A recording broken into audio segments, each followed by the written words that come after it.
کہ میرے پاس امانت پڑی ہوئی ہے کسی کی، وہ فوت ہو گئی ہیں.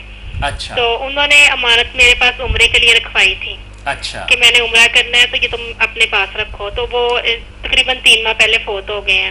اب ان کے 2 بیٹے ہیں، وہ اس لائق نہیں کہ میں ان کو پکڑا دوں کیونکہ انہوں نے ماں باپ کی خدمت نہیں کی. تو مجھے بتائیں میں اس امانت کا کیا کروں؟ ان کے میاں ہیں لیکن وہ بہت بیمار ہیں. بی بی کہتی ہیں کہ میرے پاس کسی محترمہ نے امانت رکھوائی تھی تاکہ عمرے کی ادائیگی کر سکیں، اور ادائیگی کے ارادے کی تکمیل سے پہلے ہی اللہ کو پیاری ہو گئی. اب بی بی بتا رہی ہیں کہ ان کے میاں بھی ہیں جو بیمار ہیں، اور ان کے 2 بیٹے ہیں ناخلف ہیں بقول ان کے. تو اب وہ کہتی ہیں کہ اس امانت کا میں کیا کروں؟ تو ان کے میاں کو دے دیں تاکہ علاج معالجہ ان کو صحیح طریقے سے ہو سکے. نہیں میری بہن نہ اس کو نہ دیں تنا میاں کا. آپ نہ یہ سوچیں کہ انہوں نے خدمت کی یا نہیں کی. ٹھیک. اماں جب فوت ہو گئی نا اللہ تعالیٰ ان کو عمرے کا ثواب دے دے گا یا حج کا. جب نیت کر لی ان کی طرف سے تیاری مکمل تھی تو رہ گئیں تو ان کا کوئی قصور نہیں، ہو گیا عمرہ حج ان کا. اب جو ہے نا موت کے بعد ان کا جو ہے نا آپ کے پاس مال وہ بن گیا ترکہ، چھوڑ گئی وہ. اب اس کے حقدار اس کے وارث ہیں، اچھے ہیں یا نہ لے کے وہ جانے، ان کا کام جانے. باپ جو ہے اس کا حصہ اس کو ملنا چاہیے. خامد ہے نا اس کا. جی خامد ہے. خامد ہے. 1/4 مل. ایک چوتھا حصہ اس کا. جو 3 حصے بچتے ہیں 3/4 وہ. ان کی بیٹیاں بھی ہیں. ہاں جی 3 بیٹیاں. بیٹیوں کو بھی دینا ہے، کسی ایک کو نہ پکڑا دینا آپ مجرم ہوں گی. جتنا میں نے بتایا نا 1/4 اس کو خامد کو دیں، 3/4 جو باقی فرض کریں آپ کے پاس 80,000 روپے ہے، فرض کرتے ہیں ہم. اچھا. تو اس میں سے 20,000 روپیہ میے کا بن گیا. اچھا. اب آپ کے پاس بچ گیا 60,000 روپیہ، اور 60,000 روپے کا معنی یہ ہے کہ ان کی 3 اور 4 7 بیٹیاں سمجھ لیں ایک طرح سے ان کی ہیں. 2 بیٹے نا ان کے 2 حصے وہ 4 بن گئے. 3 بیٹیاں 3 ان کے رہ گئے، 4 اور 3 7 حصے ہو گئے نا. تو 10,000 سے تھوڑے کم ایک کے حصے کے اندر آئیں گے. لڑکوں کو ڈبل مل جائے گا اور لڑکیوں کو ایک ہی حصہ ملے گا. سب کو آپ پہنچائیں، یعنی 60,000 کو 7 پہ تقسیم کر لیں. جو رزلٹ نکلے، بات سن رہی ہیں نا آپ؟ تو بیٹوں کو 2 کے ساتھ ضرب دے کے دے دیں اور بیٹیوں کو 1 دے دیں، پیسے پورے ہو جائیں گے انشاءاللہ. آپ فارغ ہوں، ورنہ آپ نے اگر نہ دیے ان کو تو آپ پر رہیے، اللہ کی طرف سے پھر بہت سزا ملے گی. یہ آپ کا حق نہیں ہے، ان کے حوالے کرنا چاہیے جو ان کے وارث رہ گئے. باقی اماں کی اللہ مغفرت فرمائے، جنت میں انہیں اعلیٰ درجہ عطا. نہیں اگر بیٹے ہی نافرمان ہو، وہ کہے کہ ماں مرے گی تب ہم نے گھر آنا. ایک بیٹا گھر سے نکل بے گیا ایمان جو چاہے نا بہتے رہ اگر ماں کو ناراض کیا تو کیا یہ نہیں حاصل ہوگا، یہاں بھی لعنت ہوگی. اگر بیٹیاں منع کر دیں کہ ہم نے اپنے بھائیوں کو پیسے نہیں دینے تو پھر کیا کریں؟ نہیں آپ وہ نہیں منع ہوں گی. نہیں، بیٹیوں کا کوئی حق نہیں. آپ نہ ان کی بات سنیں ورنہ آپ مجرم ہو جائیں گے. آپ کے پاس ہے اب امانت اور ان سب کی ہے. اس کا خامد بھی حقدار ہے، بیٹے بھی حقدار ہیں، بیٹیاں. کوئی بھی فریق ہے نا اس کو نہ دے، اس کو نہ دے. ہاں وہ کیا لگتا ہے اس کا. اچھا اگر مولانا صاحب اگر میں ان کی بیٹیوں سے پوچھ کے ان کی رضامندی سے میں کسی اللہ کی راہ میں دے دوں پیسے میں، نہ دوستی ہو جائے گی. آپ کو اس پیسے کو حاصل کرنے کا پیسے آپ کے ہے نہیں. شریعت کے مطابق جو مولانا نے طریقہ بتایا ہے آپ اسی طریقے سے تقسیم کرنے کی پابند کا بھی اس میں کوئی حصہ نہیں رہا. اب وارثوں کو یعنی نیکی کا کام آپ اگر کریں گی تو سمجھیں کہ آپ اپنے لیے بدی کر رہے ہیں. بدی کریں. آپ کو کیا حق ہے پرائے پیسے نیکی کے کام میں لگانے؟ نہ بچیوں کا مشورہ ماننا کسی کا. ان کا جتنا حصہ ان کے حوالے کریں، اپنی مرضی سے اگر کوئی چھوڑتا تو چھوڑ. اوکے خدا حافظ. جی ٹھیک ہے.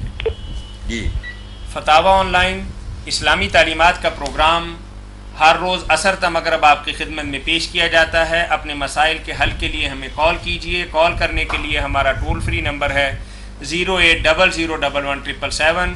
فتاوی آن لائن یہ پروگرام ہر روز گلیکسی کیبل نیٹ ورک کے تعاون سے آپ کی خدمت میں پیش کیا جاتا ہے. ہمارا ٹول فری نمبر ہے 08001117777. اس کے ساتھ ہی پروگرام کے میزبان میاں طاہر اور مفتی اعظم پاکستان محترم مولانا محمد اسحاق مدظ العالی کو کل تک کے لیے اجازت دیجیے. اللہ حافظ. السلام. جی السلام علیکم. وعلیکم السلام. جی ایک 4 بچیوں کا باپ فوت ہو گیا ہے، وہ وراثت چھوڑ گیا ہے. بیٹا بھی ہے کوئی بیٹا نہیں جی. اچھا والدین 8 کروڑ روپیہ چھوڑ گیا جی. وہ کیا کرے بیٹیوں کا کس طرح؟ 2-3 سوالات ہم کر رہے ہیں. آپ پہلے یہ بتائیے کہ مرنے والے جو ہیں اس کے والدین ہیں؟ نہیں جی والدین نہیں ہیں. اچھا جو مرنے والا ہے اس کی اہلیہ ہیں؟ ہاں جی اہلیہ ہے. جی اہلیہ ہیں. ہاں جی. اور بیٹا کوئی نہیں ہے. اچھا 4 بیٹیاں ہی ہیں. ہاں جی. جی ابھی بتا دیتے ہیں. 1 کروڑ روپے مالیت آپ بتا رہے ہیں اور 4 کروڑ. چلے کوئی نہیں 1 کروڑ کا یہ حساب کر کے آپ اس کو تقسیم کر کے جس پہ مرضی لے جائیں. ٹھیک ہے جی. تو مقصد کہنے کا یہ ہے کہ آپ نے ہمیں یہ بتایا کہ جو مرنے والا ہے اس کی 1 تو بیوی ہے اور 4 اس کی بیٹیاں ہیں. ہاں جی. ہاں جی. اور شرعی طریقے سے اس کی تقسیم کیا ہوگی؟ ہاں جی. ہاں جی. جی مولانا شرعی طور پر اس کی تقسیم اس طرح ہے کہ 8واں حصہ تو بیوی کو دیا جائے گا. جی. اس کی جو جائیداد ہے نا اس کا 8واں حصہ نکال کر بیوی کو دے دیں. ٹھیک ہے جی. اور جو 4 بچیاں ہیں نا یہ 4 بچیاں 2/3 حصہ لیں گی. ٹھیک. 3 حصے جائیداد کے کر کے اس میں سے 2 یہ لے لیں گی. صحیح. یہ حصے ان کے ختم ہو گئے بیوی اور بچیوں کے. اگر کوئی اس کا جدی ہے نا یک جدی کوئی بھائی وغیرہ دوسرے تو باقی جو تھوڑا بہت بچے گا وہ ان کو چلا جائے. نہیں وہ ان کے بھائی ہیں یعنی کہ مرنے والے کے بھائی ان کو ملے گا. ان کو چلا جائے گا. ان کو چلے گا جو بچے گا. 1/8 بیوی کا 2/3 بچیوں کا اور باقی جو بچے وہ ان کا جو جدی کا بھائی. ٹھیک ٹھیک ٹھیک ٹھیک. بہت شکریہ جی بارک اللہ. السلام علیکم. وعلیکم السلام ورحمۃ اللہ. مولانا ہمارے ہاں جائیداد کی تقسیم 24 حصے کریں گے. 24 جن میں سے 16 حصے جو ہیں وہ بیٹیاں لے جائیں گی 2/3. 8واں حصہ جو ہے تیسرا 3 بنتے 24 میں وہ بیوی رہ جائے گی. 3 اور 16 19 5 رہ جائیں گے وہ لے جائیں گے یک جدید. مولانا بعض لوگ اپنے طور پر ہی وراثت کو اس طریقے سے تقسیم کرتے ہیں کہ 8واں حصہ تو چلو ماں کو دے دیا, جو بقایا بچتا ہے اس کی پوری اولاد بیٹے ہوں یا بیٹیاں آپس میں تقسیم کر لیتے ہیں. اور آپ نے جیسا کہ بتایا کہ بیٹیوں کو 2/3 ملے گا اور اس کے بعد جو باقی بچ گیا ان لوگوں کو جائے گا جن کو یہ دینا پسند نہیں کرتے. یہ تقسیم جو ہے نا یہ ہمارا جو اہل سنت کا طریقہ, اہل حدیث ہیں یا حنفی وغیرہ ان کا طریقہ ہے کہ یہ پہلے جن کے حصے مقرر ہیں اصحاب الفرائض ان کو دیتے ہیں. جو بچے اسباط یکجدی لے جاتے ہیں بے شک وہ کتنی زیر کا.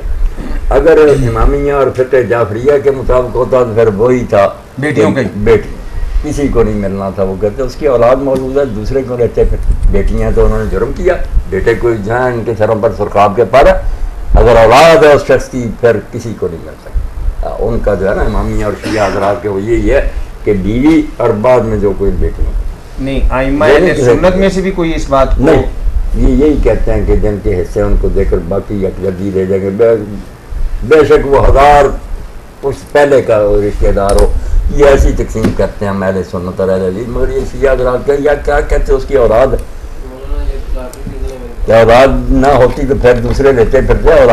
اولاد میں بیٹی اور بیٹے کا فرق کیوں کرتے ہو کافروں کی طرح؟ بیٹی کی اسی طرح کی اولاد ہے جیسے بیٹا, اس لیے اس کی اپنی نسل موجود ہے, کیوں دوسرا کوئی لے.